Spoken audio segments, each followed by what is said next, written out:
Hey Petty fans, had a few questions about the brakes on the race car. What we're going to do today is just kind of go over and show you a little bit more in depth on the brake packages on some of the earlier race cars. I mean, they haven't changed a whole lot other than stuff just getting bigger and better over the years. Of course, we have a fixed 6-piston caliper. 6-piston calipers come in, not even sure the years, probably late 90s, somewhere in there. It works on the same principle as your typical street car. The only thing different is, like I said, it's just bigger, it's made to cool a lot better, and we can adjust the brake pressures from front to rear. We'll go through that here in a little while, but like I said, it's just a lot more expensive brake package than what's on your car, and it's made to be punished. So let's get into it and we'll look at it. Okay guys, basically what we got here, this is a road course car. This would have been the road course / short track package that would have been for this era. This is a 6-piston AP caliper. You can see all the bridging in here to make the caliper a lot stiffer. One thing everybody looks at is, wow, look at all the pad.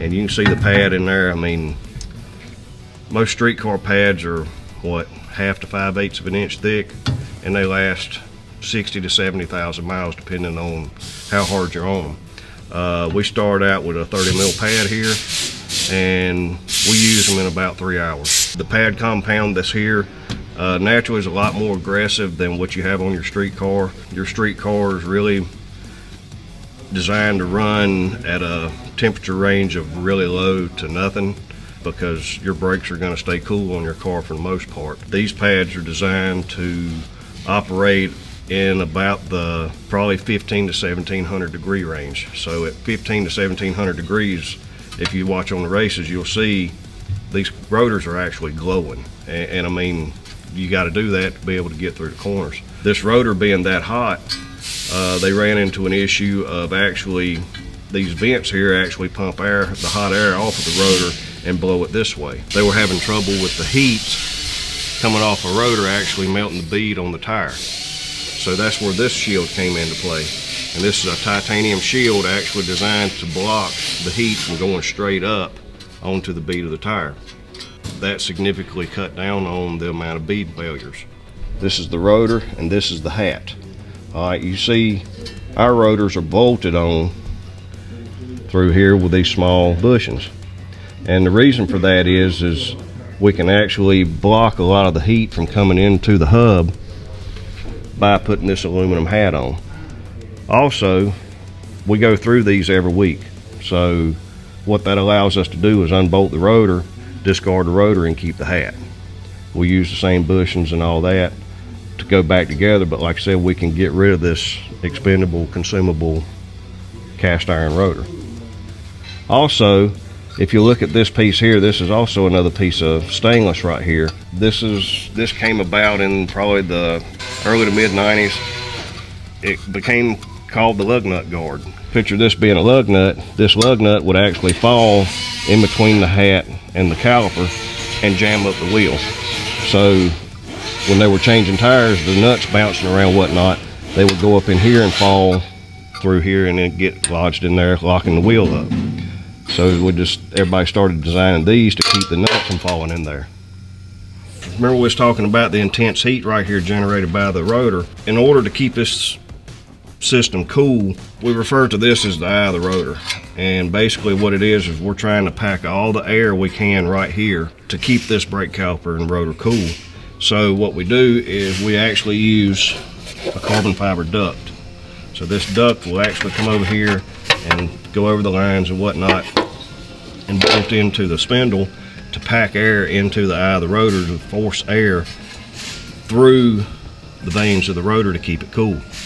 And if we'll back up here, you'll see this great big opening right here is where the brake ducts get their forced air from. So, you know, naturally you're running 90, 100 mile an hour down the racetrack. There's a high pressure right here. We'll come back over here and look on the back side. We'll come back on the back side here and we'll look, and we have three inch ducts here. What we have here is basically industrial strength, high performance bilge fan off of a boat. They actually started out that way, but with an actual bilge fan off a boat. But as temperatures rose and the call for more cooling came about, these fans here actually started getting modified and adapted to higher performance. So now, rather than a bilge fan, we have these high performance motors and fan blades inside this housing here to actually force air through a 3-inch hose into our duct. And we'll come over here and look at the other side.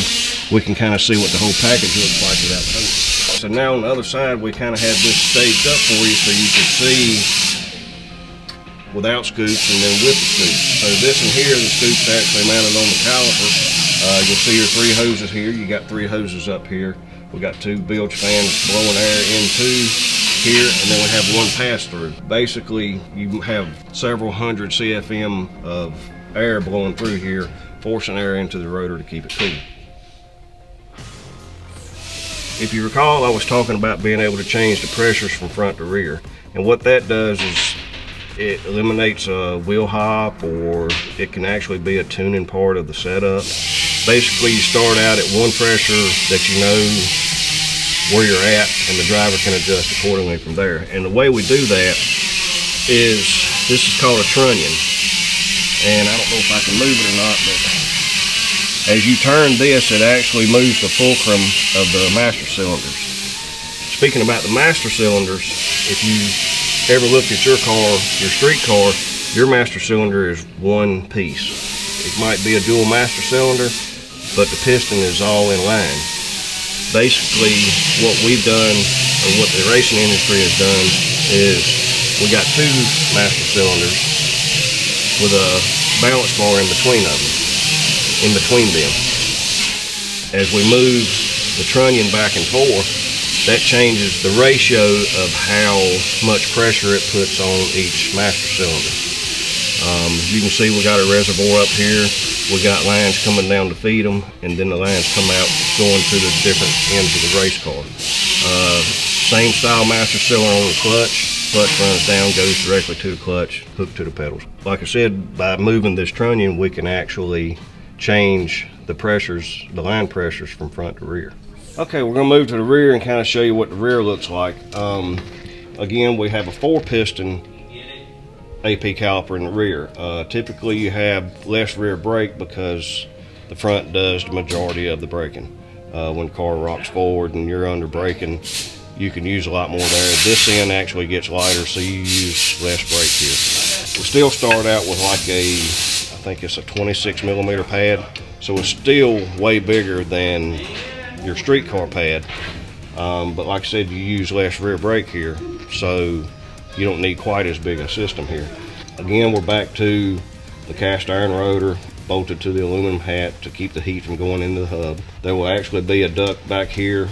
Since the rear don't generate quite as much heat, we'll have less duct back here to cool this rotor, and you can see the rotor's actually smaller as well. Okay, we'll talk a little bit more about the brake pedals here, and so you can see the inside of it. Not a whole lot to it inside, just a few mounts in the pedals, of course. We'll talk about these master cylinders. In your street car and in previous years of racing, everybody used what was considered a pusher type master cylinder. If you can imagine this being the push rod on the master cylinder, and when you depress the pedal, it actually pushes. Well, what this does is it puts everything in a bind, and see how easy it is to bend that? Well, that's compliance in the brakes. What was developed later on was what we call a puller type. So basically, instead of pushing on the master cylinder, when the brakes are actuated, it actually pulls. So the piston actually moves the opposite direction you would think it would. And what that does is it keeps everything in tension and keeps it straight. So instead of pushing and bending, we're actually pulling and keeping it straight. And it takes a whole lot of compliance out of the pedal box. A lot more expensive, but way better on the track. I'm going to push on the pedal here, and you can actually kind of see the mechanics of what's going on with the master cylinders. As you can see, they're not pushing on the push rods, they're actually pulling it.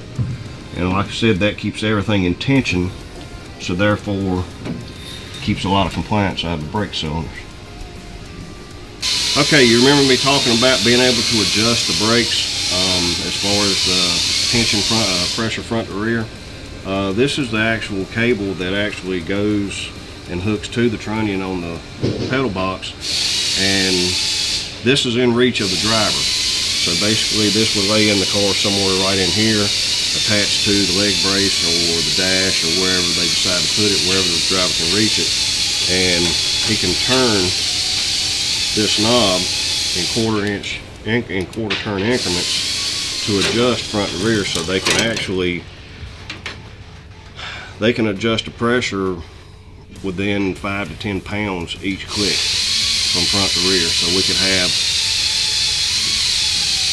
900 pounds of front brake pressure and 880 in the rear. It'll be a little bit more split than that, but I'm just saying we can get it refined in to within 10 pounds on the front to rear balance pressure. So sometimes it'll get the driver in trouble because he forgets where he turned it to, but not with us seasoned drivers.